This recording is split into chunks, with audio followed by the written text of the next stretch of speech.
biggest games, the best performances, expert analysis. You are Locked On Now. You're listening to Locked On Now NBA, local experts on the biggest stories on the hardwood. I'm your host, Kim Becker, and thanks so much for making Locked On Now your first listen every weekday. Our Locked On NBA hosts are here to help break down everything from Tuesday night in basketball. Two title contenders from the East and West met in Phoenix on Tuesday for our biggest game.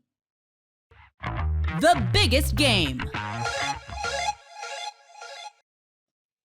The Brooklyn Nets went to Phoenix and lost their fifth game in a row without some of the usual star power on the court for Brooklyn. While Brooklyn needs to find some wins soon, Locked On Nets was happy with the overall performance given the circumstances. Doug Norrie, Locked On Nets here, coming at you following a 121-111 loss to the Phoenix Suns by the Nets. Their fifth loss in a row drops them dangerously close to the play-in game right now as they continue to struggle without Kevin Durant in the middle of a pretty tough road stretch as well. All in all, the Nets didn't really play all that poorly in this game. Lost the foul battle pretty badly, 27-19. Some of it from the refs, some of it from being undisciplined. They did shoot 40% from three. They kept fighting back over the course of the game. Really, when it looked like they were down and out, they continued to pull back in. In the end, it was a 10-point loss. Didn't feel that close for the majority of the game. But in the end, an L is an L, and that's where the Nets stand. We're going to be breaking it all down on the Locked On Nets podcast. Go check it out there. The Chicago Bulls lost to the Magic last week and almost blew another game against one of the worst records in the NBA at home. Chicago's able to hold on for the win, and our Locked On Bulls tells you more post-game. What's up, Bulls Nation? Matt Beck here from Locked On Bulls with your post-game takeaway. The Bulls beat the Magic tonight 126-115, avenging their loss to Orlando from a week ago. Big story tonight is that the Bulls once again coughed up a significant lead in the fourth quarter as their opponents ramped up their defensive intensity. But the Bulls offense responded in kind with a big run of their own to put this game away tonight. And at the center of that run was who else? The rookie Ayo Dosunmu, starting in place of the injured Lonzo Ball, 13 points and 9 dimes with only 1 turnover tonight for Ayo. And in the center of that Bulls run were 5 big points from Ayo Dosunmu, including a dagger 3 to put this game away for good. That coming on a night when Ayo was officially named as one of the rising stars of the rookie class for All-Star Weekend. For more on this win over Orlando, check out our next episode of Locked On Bulls with me and my guy, Big Dave. Locked On Bulls, your team every day. The Magic didn't pick up a win on Tuesday, but Orlando fans still have plenty to be happy about. The Magic got itself some representation at the upcoming All-Star Game festivities, and Locked On Magic explains that Orlando put up a good fight in competing with Chicago. This is Philip Rossman-Reich, the host of Locked On Magic. And before we dive into the game, congratulations to Franz Wagner, Jalen Suggs, and Cole Anthony for getting named to the Rising Stars game over All-Star Weekend. The Magic will have 3 representatives at All-Star Weekend, plus Cole Anthony's going to be in the dunk contest. Don't tell anyone yet. But overall, it's a great day for the Orlando Magic and a great step forward for these young players to get recognized this way. The Orlando Magic are banking on these young players. They're banking on their development, and they're banking on seeing them make progress on the floor. And once again, they did that in Chicago against the Chicago Bulls. It was not a game the Orlando Magic would typically win. It's not a game the Orlando Magic would even typically compete in. Their defense was terrible all night. DeMar DeRozan, Zach LaVine both made shots seemingly at will. And yet the Magic kept fighting. They kept scoring. They kept pace with them. They found a way to claw themselves back in the game after trailing by 13 early in the fourth quarter. They tied the game at 113 off some great defense and great effort plays from Cole Anthony, Wendell Carter, Jalen Suggs, Franz Wagner, all the young players the Magic care about. But the Bulls had the poise to close. DeMar DeRozan hit some tough shots. Ayo Dosunmu hit a couple threes as well. And the Bulls were able to pull away for a 126-115 win. The Magic just not able to sustain the offense long enough to win. This team needs to continue to learn that their defense is what's going to win them games. They got to play strong defense if they want to win. But it was good to see the Magic compete and have a chance on a night when they did not have their best stuff, at least on the defensive end. Magic are back in action Wednesday against the Indiana Pacers. We'll have more coming up on Locked On Magic. Brandon Ingram returned to the New Orleans Pelicans lineup last night and made his presence known in the return. Ingram led the team with 26 points as New Orleans beat Detroit, and Locked On Pelicans is in with the details.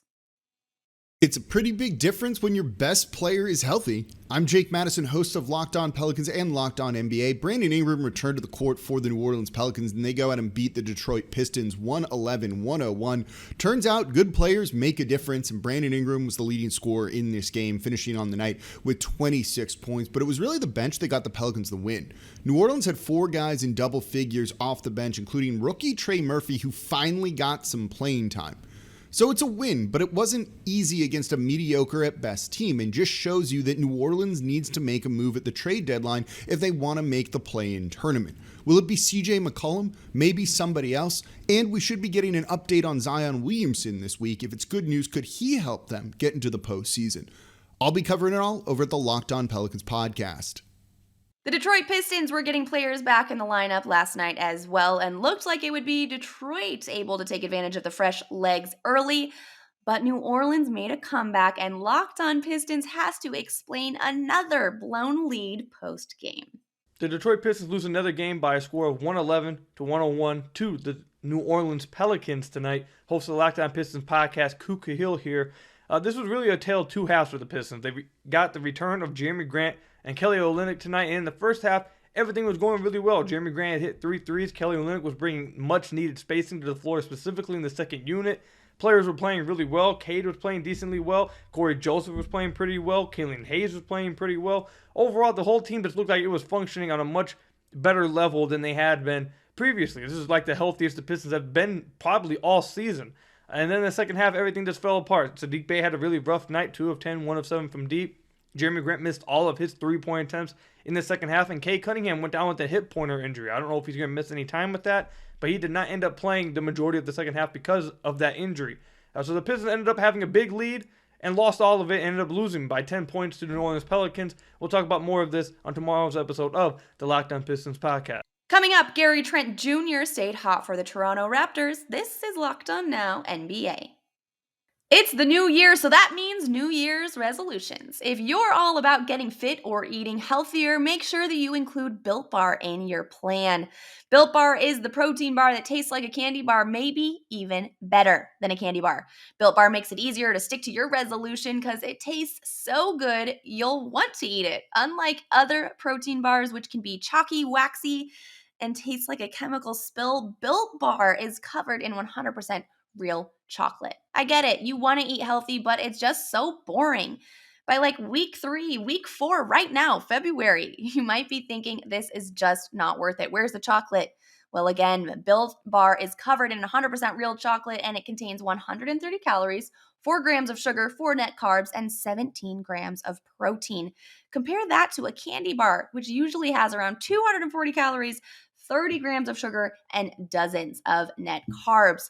So here's an idea for the new year. Go to your secret treat stash at home, in the pantry, in the office, wherever it may be.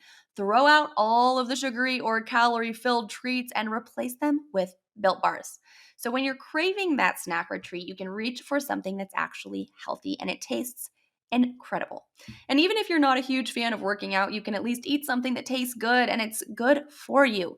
That way, when you enjoy a delicious Built Bar, you can almost count it as a workout. There's so many flavors to choose from: coconut almond, peanut butter brownie, raspberry, cookies and cream, salted caramel, mint brownie, and many, many more. In fact, Built is always coming out with new limited time flavors, so make sure you're checking Built.com often to see what's new. We have an offer for you guys. If you go to Built.com and use promo code LOCKED15, you'll get 15% off of your order. Again, that is LOCKED15 for 15% off at Built.com. Welcome back to Locked On Now NBA. I'm your host, Kim Becker, and thanks so much for making Locked On Now your first listen every weekday. Gary Trent Jr. has turned himself into a star for the Toronto Raptors over the last week and did it again last night against the Miami Heat. Toronto met Miami at home, and Locked On Raptors is back with more praise for the second-generation star after he put up last night's best performance. The best performance. Hold up. The Milwaukee Bucks hadn't put the Washington Wizards away midway through the fourth quarter in Wisconsin last night, but Giannis Antetokounmpo closed the door on any chance Washington had all on his own. Our Locked On Bucks goes over the triple-double night for the two-time MVP. What's up, everyone? Kane Pittman here from Locked On Bucks, and Milwaukee scrap out a win over the struggling Washington Wizards. It did look for a little while like they were going to lose. The final is 112-98. They were losing 86-83. Rui Hachimura hit a three. The Bucks looked like they were heading towards another disappointing loss. That was with around 8 minutes left, and then Giannis decided, this is over. We're going to win this game. You would hope if you're Milwaukee that you wouldn't have to rely on an MVP performance from Giannis to beat this Wizards team, but they took it tonight, and they needed a win. We know they were coming off a 36-point loss to the Nuggets just a couple of nights ago. Giannis finished with 33 points, 15 rebounds, 11 assists. 13 of those points came in the fourth quarter. He had some ridiculous passing involved in there as well. And ultimately, sometimes you got to rely on your MVP to win the game. They did that tonight. I think they've still got plenty to work on, particularly defensively. They're a little bit out of sorts. They're looking tired. They're looking worn out. It looks like they're desperate for the All-Star break. But for tonight, at least, they relied on Giannis. Sometimes, as I said, you got to do that, and the MVP is going to carry you to the promised land on any given night. There was a flagrant foul one on Montrezl Harrell that may have sparked Giannis a little bit in the fourth quarter as well. We're going to discuss that foul. We're going to discuss the Giannis performance. We're going to discuss where the Bucks are at in general on the post-game show. Frank's going to join me. Jump on wherever you get your podcasts, or, of course, on YouTube. The Minnesota Timberwolves beat the Denver Nuggets at home thanks to the Minnesota bench getting the Wolves out to an early lead. It wasn't the usual suspects doing the scoring for Minnesota, and Locked On Wolves tells you who did take over to lead the victory. Ben Beacon with Locked On Wolves here. The Timberwolves beat the Denver Nuggets on Tuesday by 15 points at Target Center. This was a game they led by 18 at halftime, by as many as 30 in the second half, and really complete dominance from the second quarter on. The run started late in the first quarter. Nikola Jokic went to the bench with Denver leading by 2. By the time he came back in, the Timberwolves were up by 13 points, a 15-point swing with both Jokic and Karl-Anthony Towns off the floor. The Wolves bench completely dominated. In fact, scored more points than the Timberwolves starters in the first half of this game. Ultimately, though, Karl-Anthony Towns had a great game. 24 points, 10 rebounds, 7 assists against Jokic and the Nuggets. And off the bench, Taurean Prince, the season-high 23 plus 9 rebounds. Also, Jared Vanderbilt, 18 points, 9 rebounds against his former team. He did a lot of that damage in the first quarter. And the Timberwolves defense was fantastic all night. The Nuggets 115 looks like a big number in terms of points for the game, but a lot of that was garbage time in the fourth quarter. Minnesota's defense was scrambling. They caused 9 turnovers in the first quarter alone and were fantastic all the way around. We're going to talk all about it on the postgame podcast, what the Wolves did right to build the gigantic lead, and why this was such a great game for Karl-Anthony Towns, despite relatively, 24, 10, and 7 is nothing to sneeze at. Doesn't look as dominant as it really was. We're going to talk all about it. Make sure you subscribe to Locked On Wolves. That's all for today on Locked On Now NBA. Thank you again for making Locked On Now your first listen every weekday. Now that you're done here, make sure that your second listen is Locked On NBA and your third listen is your team's Locked On podcast. I'm Kim Becker. This has been Locked On Now, Locked On your team every day.